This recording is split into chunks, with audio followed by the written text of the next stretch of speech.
Good morning. Good morning guys. Kamusta kayo? Hingal. Ako ito hingal. Nag-jogging ako around the village. So today it's Alex's first day in the school. It's quite tough from the beginning kasi iyak siya and everything. But after, nung iniwan ko siya, nag-message yung teacher, okay naman daw. Paglaro sa mga bata. So, it's quite unusual. Weird feeling. Dahil ako mag-isa, Daddy Albert at work of course. And, so I decide, medyo umuulan ngayon, but I decide to do running around the village. Since wala pa rin yung mga gamit ko sa pag-workout. So, eto, medyo nakakalayo na ako ng konti. Pahinga muna ako. Rest. In between. Tapos uwi ako mamaya. I'll prepare some hot meal. Sabi nga nila dito. Para sa mag-ama ko. Para after school ni Alec. Meron siyang kakainin. Well, of course, KJ2 siya. So, may mga baon. So, of course, I prepare for her. Kasi dalawa breaks nila eh. So, I prepare for her first meal, blueberry, strawberry, and cheese croissant, butter croissant. Then, for lunch, meron siyang mashed kamote na may cheese and boiled egg and cucumber. So, syempre, dapat healthy, especially ngayon. Alam niyo naman pag nasa school ang bata, madali magkasakit. So, she knows that she need to eat healthy. So, later magluluto ako ng basta hula-hula. See you later again, guys. Hello ulit, guys. So, dito na ako sa kabilang side ng village. Even malamig, tanggal ko na yung parang jacket kapote ko. Kasi pinapawisan na ako. So, I've been doing isang oras na ako, 1 hour running. So now I'll do like little bit chill for 1 hour.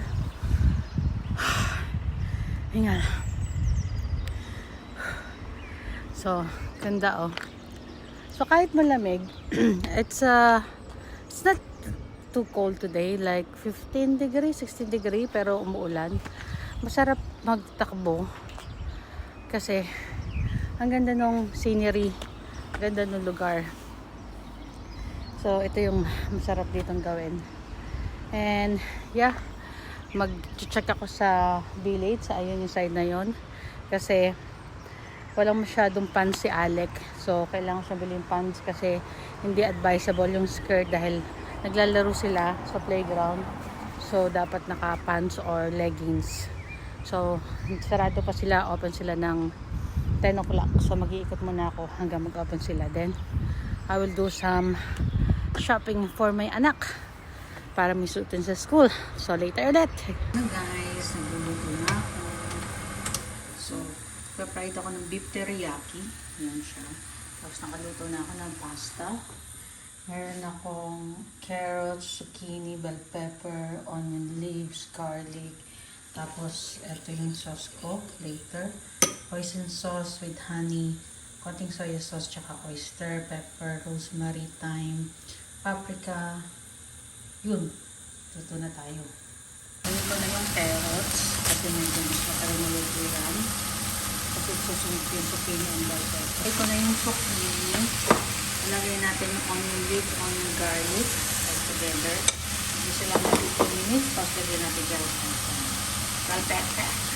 pepper. Na yung food, ready na. Pinaghaluan ako ng pasta, yung sauce, yung broccoli. And let's eat. Finished product. So, pasta, may beef teriyaki, broccoli, zucchini, carrots, bell pepper, tapos yung sauce kong ginawa. And kain na tayo!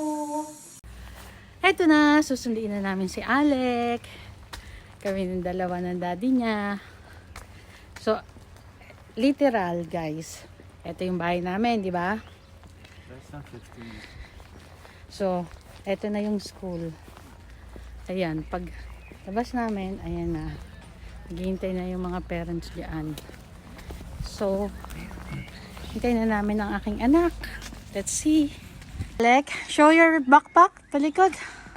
And Alec, how's your school? Tell me. I like it. You enjoy? Yeah. Masaya? Yeah. Napagod ka ba? No. No? How's teacher? Good. Hi, T. Did you make pipi? Yeah. Very good naman, anak, ha? Dito kami ngayon sa shawarma. Bibili kami ng shawarma. So they have Turkish shawarma, Arabic shawarma. Turkije. Turkish shawarma. De same man. Jullie komen uit Turkije oorspronkelijk? De eigenaar is wel uit Turkije, maar wij zijn naar Syrië. So, Oh, oké. Ja. Syrië. Ja, meron doner, silang zit wel shawarma. doner, shawarma, kipfilet en sperps. They have yung And, pork and varkens. chicken shawarma. Yan, anak. Tapos meron din silang wrapper. So, warm? try namin. Dito sa village namin ito. Maar het is zo Yung warm, hè? nagagawa is from Syria. But they don't do a Syrian food. So we'll try the shawarma and we'll see how it's Te drinken? shawarma. Gaat, nee hoor, het is goed zo. Dankjewel. Shawarma namin and kakain na kami. So Alex say, thank you for watching guys. Thank you for watching. Thank you for watching. And I hope you like this video that Alec is going to school. Yeah. Bye. See you next hour in the next video. Yeah.